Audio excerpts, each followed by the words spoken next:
I guess Lindsay and Tracy here with Storybook Family Farm.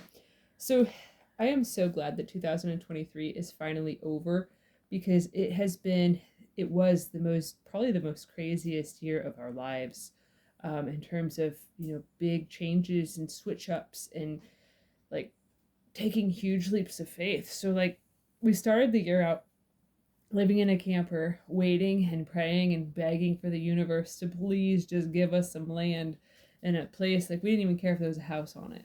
And Because then we had a camper. Yeah, because we had the camper. Like, I had remodeled it, renovated it, done it up really cute inside and stuff. And we'd already lived there, for like 8 months. 9 months. Was it?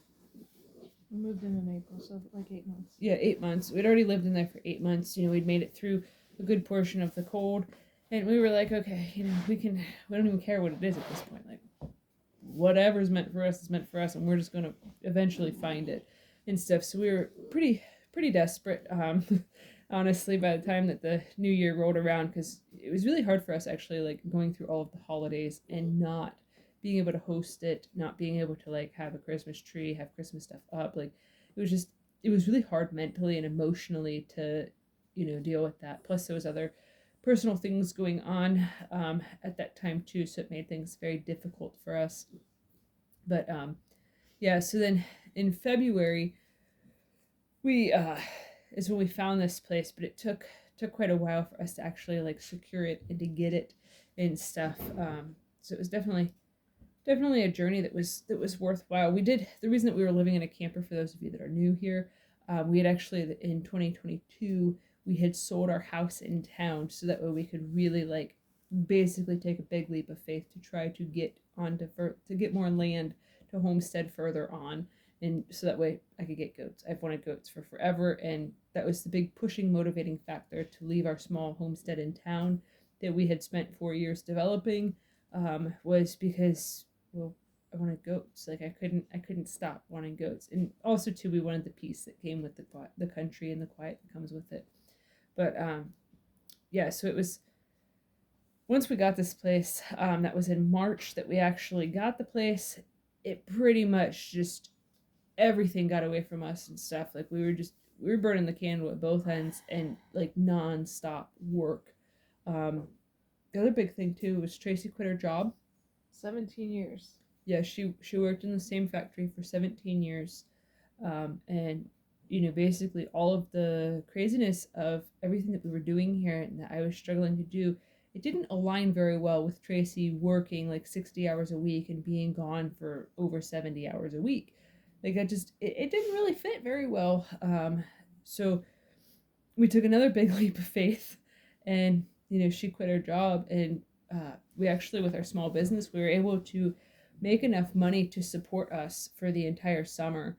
That and my 401k. Yeah, well, the 401k also helped fund some big projects here. That and selling the camper, put the new roof on, and did a bunch of other projects and stuff. But yes, we pretty much have put our entire life savings actually into this house. So when Tracy finally was able to find a job, because she was also trying to get a job throughout the summertime, it just nothing was panning out, and we were doing so many farmers markets that it was actually okay that she wasn't working. But yeah, so it was kind of actually hard for me, really, when you ended up going back to work. Like, I'm glad that you got a job and that you like your job and all that stuff, but it was really, the first couple of weeks were really hard for me not to be all depressed and stuff, because like I really got used to Tracy being home so much, and I really got used to just being by her side. It's something that I've pretty much wanted for our entire relationship, was to be able to spend more time together, and like we finally got it this summer, but things just didn't pan out. Like, the way that the economy is, if you're in the business of selling stuff right now, is not a good time. Like, no. Like, we went from being like high on the hog to not even being able to afford the hooves. Like, it was a pretty sharp decline once about August happened. So that was very, very tough. But yeah, so now Tracy's at a job that she really likes. Things are looking up, and we've made a tremendous amount of progress too with this homestead. The first couple months. Are your potatoes boiling? Tracy's working on making the mashed potatoes to go with pork and kraut for dinner tonight. But so the first couple of months, this is our dog Sassy, but the first couple of months that we were working on stuff here, we were also trying to get everything situated for the animals. So we had a lot of issues with raccoons getting into the barn. We had a lot of chickens go missing because of raccoons. We didn't have too many issues with the garden, except for the soil here is awful. And when the drought happened, and then all the smoke, the wildfire smoke, that was pretty intense. But yeah, beyond that, I mean, it was just literally just every single day. I think throughout the main part of the year, except for this week, because I did take this whole week off of doing like a bunch of projects and stuff because I needed a break. But beyond this week, I think we took 2 days off this whole year. Something like that. Yeah, like where we just didn't do anything. Like we did our normal homestead chores and that. But Correction, I did take time off in December because I was sick. Yeah, this past December. Yeah. She had the cuties, but so it's been really, really a big challenge to not give ourselves a break and then not give ourselves time off.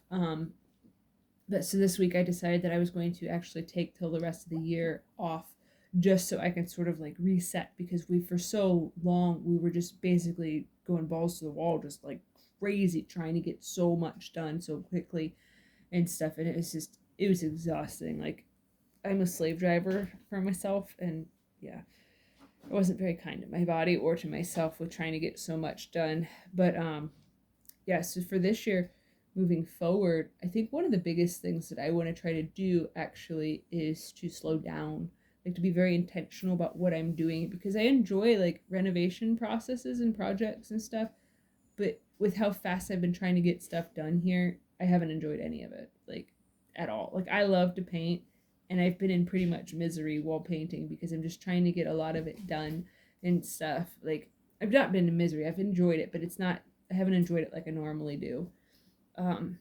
Except the bathroom. Yeah, I did enjoy doing the bathroom. That was a treat to get that done and stuff, because it was everything in this house when we got here pretty much was white. The people that had bought it before us had started remodeling it. They must have got a great deal on white paint, and they just basically sprayed everything. And it wasn't white, it was off-white.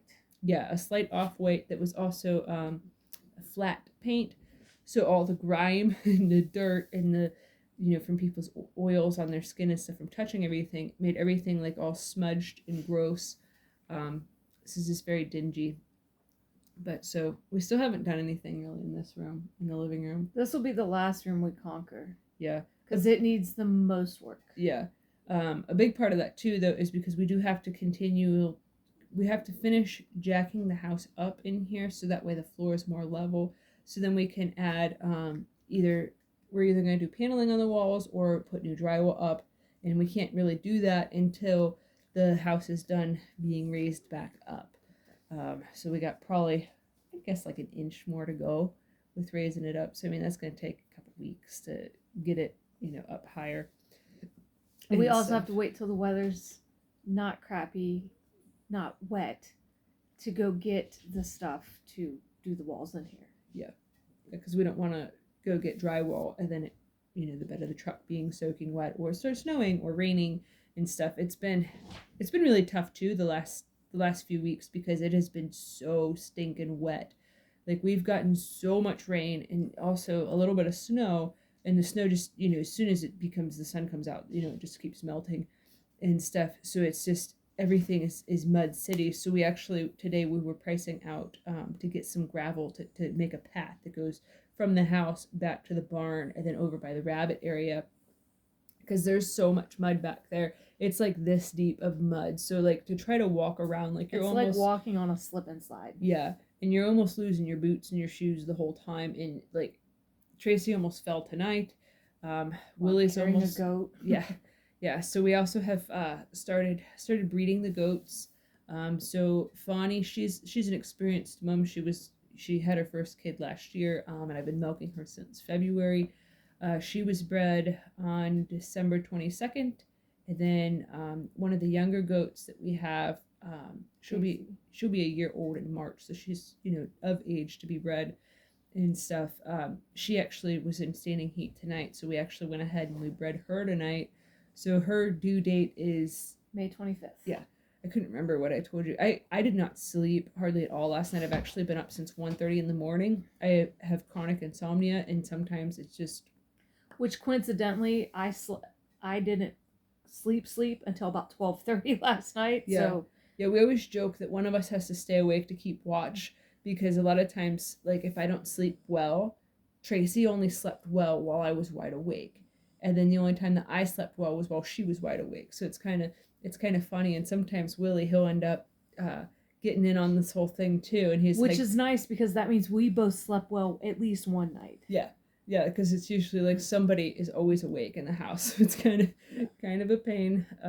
So usually stoking the wood stove is actually my job throughout the night, because I get up so much and stuff. Like, I'm already up every couple hours because I simply can't sleep. Thanks, Dad, for passing on your insomnia. And I'm pretty sure I have my dad to thank for it too. Yeah, I've had insomnia since I was a little kid. So, I mean, I stopped taking naps when I was like 2, because I was like, I'm wide awake. But I probably drove my parents nuts. But yeah, so if I seem a little scattered tonight, that is why. It's because I'm quite tired. But yeah, so we're gonna get gravel ordered probably actually this week, maybe next week. Probably call Wednesday because I don't have to work. Yeah. I don't have to work at my job. Yeah, while I'm baking for the market, you can call to see about getting gravel ordered and getting it delivered. We're going to need quite a lot, because I would guess from the end of the driveway to the barn, it's probably close to 100 foot, maybe a little bit more that we got to go. And then I also want to put a walkway, because we added a back door. I want to put a walkway that goes from the driveway to the back door, so then that way it's not all mud, because right now it's just mud. Everything is just... It's mud. Yeah, we've entered mud season, and it's not pretty. Like, the back door normally is our safe door to go out, because you're not going to slip as much, because the steps out front usually get slip. Yeah. Yeah, now you just pray you can walk across mud without slipping. Yeah. You get down the steps fine, it's the walk to the sidewalk. Yeah, it's pretty bad. Like, we can't even, like, walk in the house with our shoes on. Like, we gotta take them off. I have to keep mopping the floor and stuff, even with taking them off right at the door. Like, the dogs are tracking in mud, and it's insanity how much mud there is here. Yeah, we double rugged by our back door, so we actually have room if we come in that door to take our shoes off there. Yeah, and it's been hard too, because since it's been colder out, we can't use the outside hose to get water for the animals. So we have to keep coming in, and then there's not a slop sink by the washer and dryer. The washer and dryer were added to, like, they were moved from the basement up into the main part of the house before we got the place, and there's not like a slop sink there, so it's not even convenient of, oh, you just step right in the back door and you have water.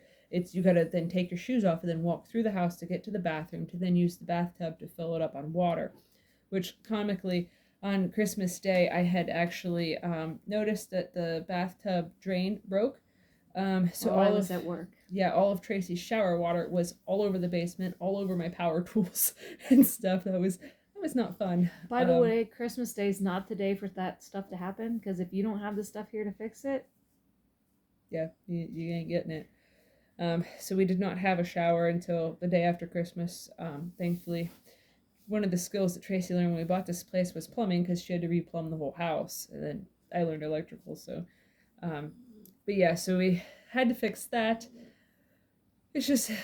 It's been like the story of our lives with this house and stuff, and just the past year in general, of just like everything that can go wrong has gone wrong. And like, just like how when we first got this place, we were so jazzed about being fully debt free, and then like a week after owning it, my car blew all 4 brake lines in the driveway. So we had to go buy a new car. Yeah. So we're not debt free. Yeah.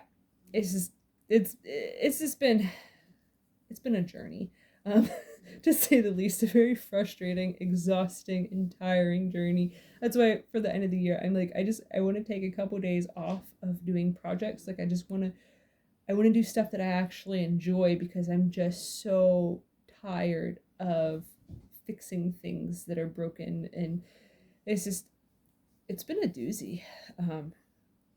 I didn't realize, like, starting out this journey with buying such a fixer-upper and stuff, that it would, I knew that renovating a whole house would be a lot of work and stuff. I'm not naive to that. I'm very handy. I've helped renovate other houses. I helped my parents renovate theirs twice.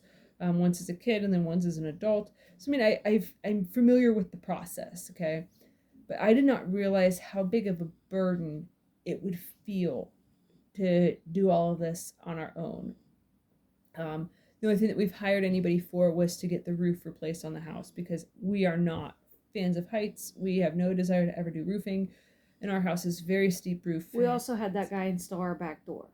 Yeah, and the wood stove chimney. Yes. Those are the only things that we've hired anybody for. So we've been like slowly toiling away at getting everything done ourselves. And like this place didn't have heat when we bought it. Okay. So we also had to decide on what method we were going to use to heat the house. So we didn't want to have to worry about a big, hefty electric bill, and we didn't want to get a fuel oil furnace, and we didn't want to piddle with having to get a propane tank installed and then mess with propane and also get a furnace and all this stuff. So we thought that it would totally be the cheapest option to get a wood burner. It was not. Like, the first wood burner that we bought off of somebody. It's a freaking amazing wood burner. It's gorgeous, but it's too heavy to put into the living room because the floor here is not structurally sound enough to basically handle the 535-pound wood stove to be drug across it. So even if we could jack up the corner over here where the wood stove is, we could not get it to here safely. So then we ended up basically in October being in a pinch. It was starting to get cold, and so we decided to pivot and just buy a way lighter wood stove that we could just put in there. So that was like $750. Yeah. And then we got all the pipe. And then we were like, crap, we can't install this. Like, we are not getting up there. We are not qualified to get up that high on the roof. Like, there's no way in hell that we're getting up there. Like, you can pay me enough to get up there. But, so we called the guy that did our roof, and we had him actually come and install it. So after we put all the piping in, after you combine the price of both wood stoves and all the stuff that we had to get for all of that stuff, it was, what did we come up with? Wasn't it like $4,700? Yeah, something like that, because the material for the chimney, exterior chimney pipe, just the kit to put through the wall was over $400. Yeah, it was close to $450. Then you have to buy an 30-degree elbow kit to take it out and around the gutters and up the roof, past the roof, so that you don't have to cut into your roof. That kit alone was over $300. Yeah. For 2 elbows and a bracket. Yeah, like, and then I also had to do all the work of harvesting all the firewood.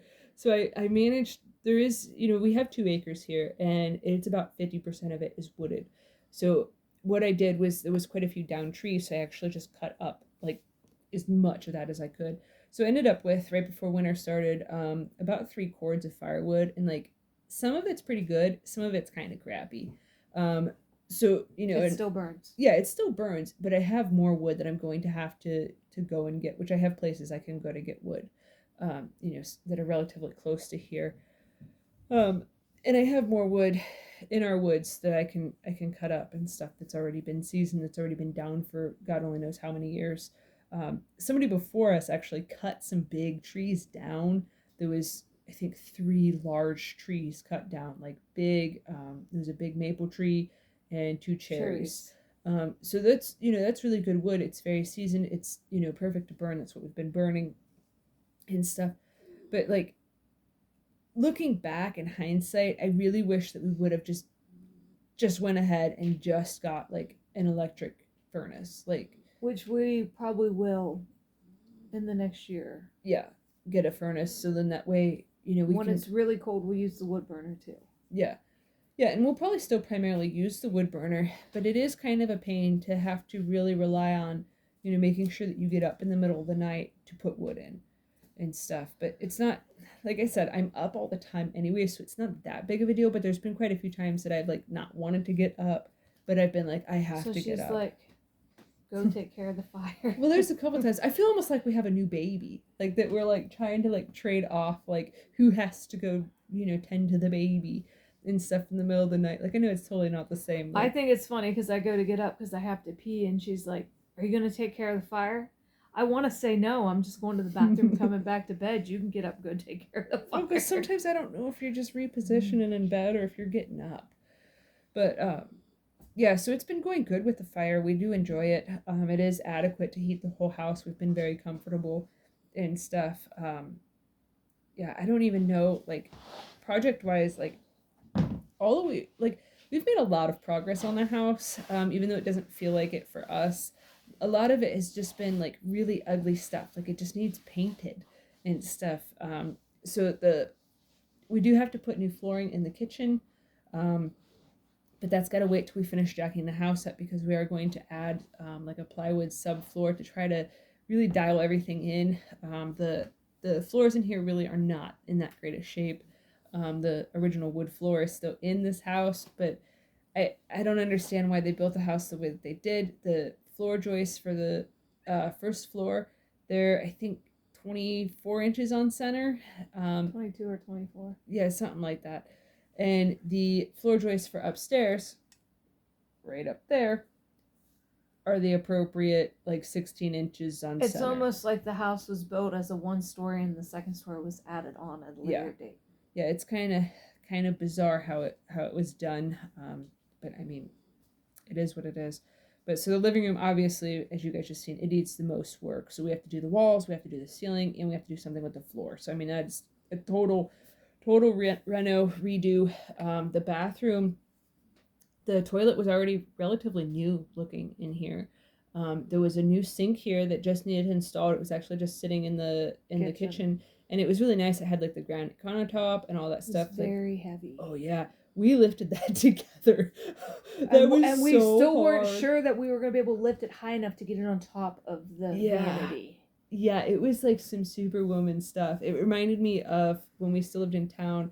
I decided to remodel the kitchen on my own while Tracy was at work. I just started painting and stuff. And then like a week later on my birthday, because our birthdays are a week apart, I was like, I'm tired of this sink being in here. And we had like the new sink and all this stuff, and like a new countertop we had bought. And I was like, I'm tired of this sink being in here. I want to get this done already. So I took crowbars and I took it was a 10-foot long countertop. It was just like the Formica faux butcher block top. But I didn't realize that the sink was a cast iron sink. Yeah. So I started heaving on it and heaving on it and heaving on it. And then I got to the point of no return, to where the countertop was like half lifted off of the cupboards and half dangling. And I'm like, oh, now I'm stuck. Like, so it's like halfway between. Are the potatoes boiling? Yes. Okay. Get down now. You're distracting me. I'm a dang ADHD. So I had the countertop like halfway in between the ground and the cupboard, and it was just, there was no returning and stuff. And so I somehow heaved it up the rest of the way so that way I could come down. And like when Tracy got home, it took both of us to drag the sink out onto the back. Drag. We couldn't pick it up. We had to drag it out. Yeah, she's like, how did you get that out? I said, it was the birthday miracle. I said, I have no idea. I'm like, this is what happened. I got to the point where it was stuck and it was dangerous. And I'm like, I was scared that the dogs were going to like jump up and hit it and they were going to kill themselves. Like, I'm like, I don't know. It was the mama bear instinct in me, and I didn't want my doggies to die. Like, I was like, I don't even know. But, yeah, so doing that sink definitely reminded me of that. But all we have left to do in the bathroom is replace the tub and the surround and some trim. Yeah, which we have the tub. A relative of Tracy's, she had an extra tub. It's a really nice looking tub and stuff that she was wanting to get rid of, and so we bartered some work for her to get the tub, but we have not been able to pick it up yet. We haven't had time to put it in anyways. So it's waiting for us. Ever so patiently. We were kind of waiting till Menards has their 11% rebates on again before we buy the surround. Yes, that is, Menards has been where we've gotten everything for this renovation, because we've been very selective of when we buy stuff, so that way we can make sure that they have their 11% rebate. We also did get a Menards card, so then that way when you have the Menards card, you can get an additional 2% rebate. So essentially we've been putting everything on the Menards card and then paying it off immediately and stuff, so then that way we're getting 13% back as a in-store rebate type thing. So that's been definitely the way to go, because we've gotten a lot of stuff for free just by buying stuff we were already going I was to gonna have to say buy. we have probably about $250 worth of rebates right now. Yeah, so our rebates will almost completely but pay for the shower surround that we're going to end up buying, because I think it was like $328 that we found that we liked. Yeah. So we're waiting. And then in the kitchen, like I said, I have to paint the ceiling. I have to build cupboard doors, because for some reason they took them off and burnt them. No clue why. That's why, if you guys have seen our kitchen videos, there's no cupboard doors, because, well, somebody thought they should burn them. So I gotta build cupboard doors, put flooring in the dining room. I have to paint, and I have to finish the flooring. They started laying flooring in here, like a pergo flooring, and they stopped like 1.5 feet from the doorway to the living room. Yeah, I have no idea why they stopped. I mean, it's literally like 6 more pieces that need laid. So I'm gonna do that. We don't really care for this flooring, but I just want it to be finished. Like, so in that way, it's one less thing checked off the list. Yeah, if we decide down the road we don't like it, we can replace it with that. Yeah, it looks nice. It's just not necessarily our style, but not a big deal. But then upstairs, I have to run a bunch of electrical. That's the big thing that still needs done upstairs. Yeah, so that way we have like functioning lights for in the bedrooms instead of just lamps. So then at the top of the steps, I have to put a new light in up there. There was some really wonky, weird stuff that had happened with the electrical. So originally there was lighting upstairs when we first got the place. And then after I started redoing some electrical, then somehow, I'm not sure what happened, but somehow things were hopping a circuit in the one box. The one box. It was an old box. It's got the push-o-matic fuses. So I've been transitioning everything out of there to the new box with new circuit breaker, new thingy-majigs. New breakers. I'm tired.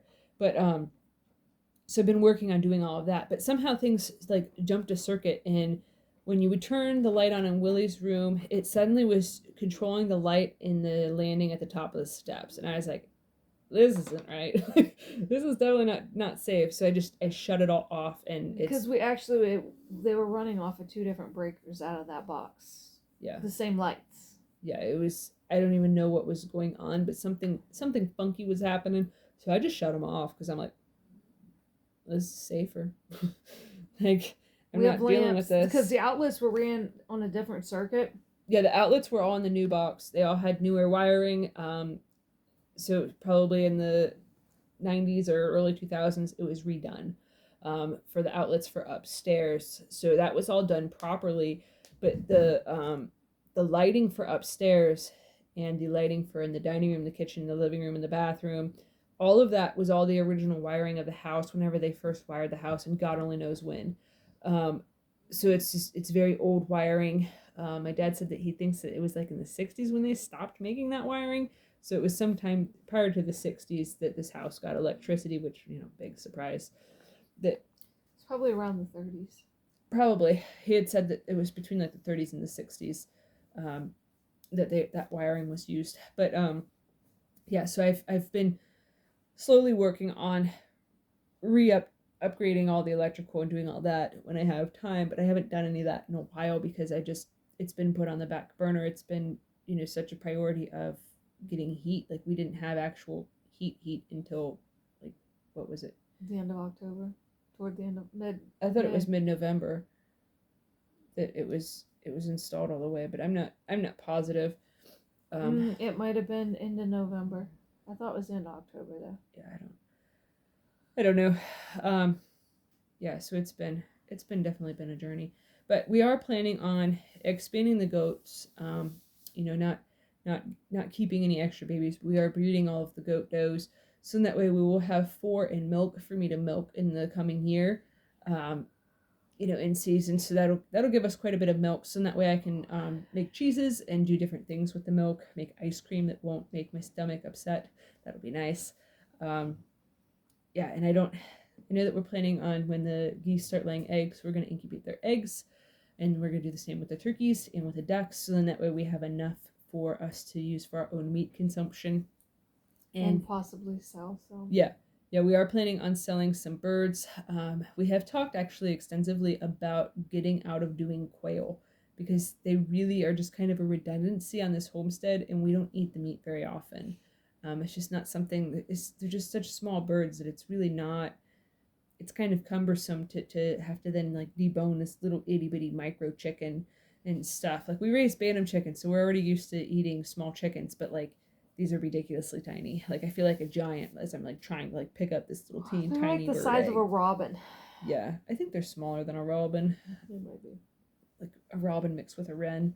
They're very small, but they're bigger than a wren. As I said, a robin mixed with a wren. But yeah, so we're not sure yet if we're going to get rid of the quail completely.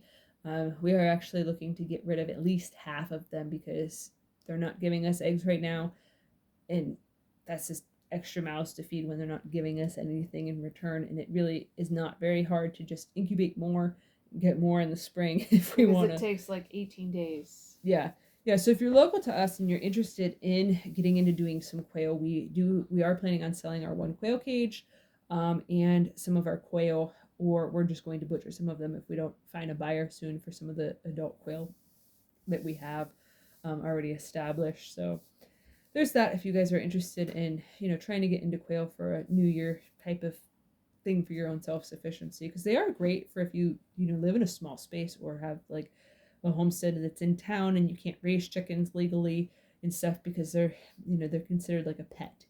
Because they're an exotic breed. Yeah, and you can totally raise them like in your apartment or whatever. If you don't have much space, they're great for that. But for our own purposes, now that we have our own land and stuff, I much prefer having the chickens because they can free range, they can forage, they can find a lot of their own food and stuff. And people are more inclined to buying chicken eggs than they are the little tiny quail eggs, because people buy them and they think that they're just this cute little novelty, and then like the next week you see them again, you're like, hey, did you like them? And they're like, they're such a pain to crack, or they're so difficult to work with. And and they are. We actually barely ever eat the quail eggs. That's why we've honestly talked a lot in the past week about just being done, because we don't eat the meat very often, we don't eat the eggs very often. So I mean, it's kind of like a why are we doing this type of thing. But yeah, I'm gonna end this here because I am like just rambling, I think, and I'm so tired. I need to go finish the potatoes. Yeah. So if you guys are enjoying this content, please give our videos a thumbs up, share them with your friends on social media. If you haven't already, please subscribe to help us grow. Also, I hope you guys all have a very good, happy New Year, and that no one got so drunk that they are hungover today, because that is not why I'm tired. Like, not why I'm tired at all. But anyways, so thanks for watching. Have a good one, guys. Bye.